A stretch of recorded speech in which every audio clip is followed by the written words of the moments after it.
আলোচনা বাদ দিয়ে রাজপথে নামা গণতন্ত্রের জন্য শুভ নয় বলে মনে করেন বিএনপি মহাসচিব মির্জা ফখরুল ইসলাম আলমগীর।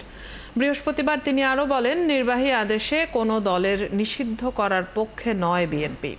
অন্যদিকে যারা নির্বাচনী পরিবেশ নষ্ট করবে তারাই ক্ষতিগ্রস্ত হবে বলে মন্তব্য করেছেন বিএনপির স্থায়ী কমিটির সদস্য আমির খসরু। বিস্তারিত মাহিলা ইসলামের রিপোর্টে।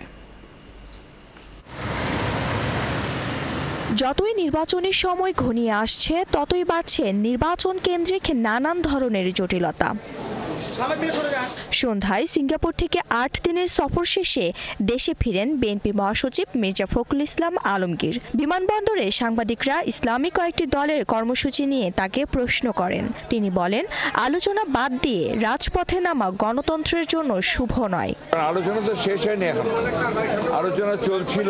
আলোচনা চলা অবস্থায় এই ধরনের কর্মসূচির অর্থই হচ্ছে যে একটা অহেতুক একটা চাপ সৃষ্টি করা, যেটা আমি মনে করি যে গণতন্ত্রের জন্য শুভ নয় এবং সঠিক সিদ্ধান্ত নেওয়ার ব্যাপারেও শুভ নয়।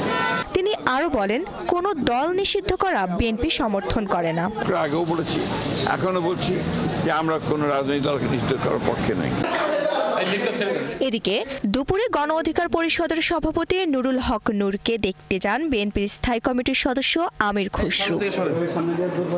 এই সময় তিনি বলেন, কেউ নির্বাচনী পরিবেশ নষ্ট করতে চাইলে তারা ক্ষতির মুখে পড়বে।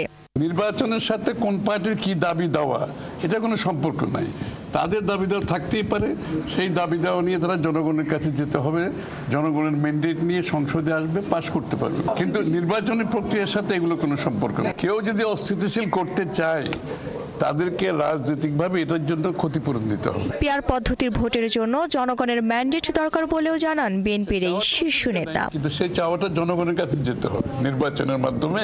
মাহিলা ইসলাম, ৭১, ঢাকা।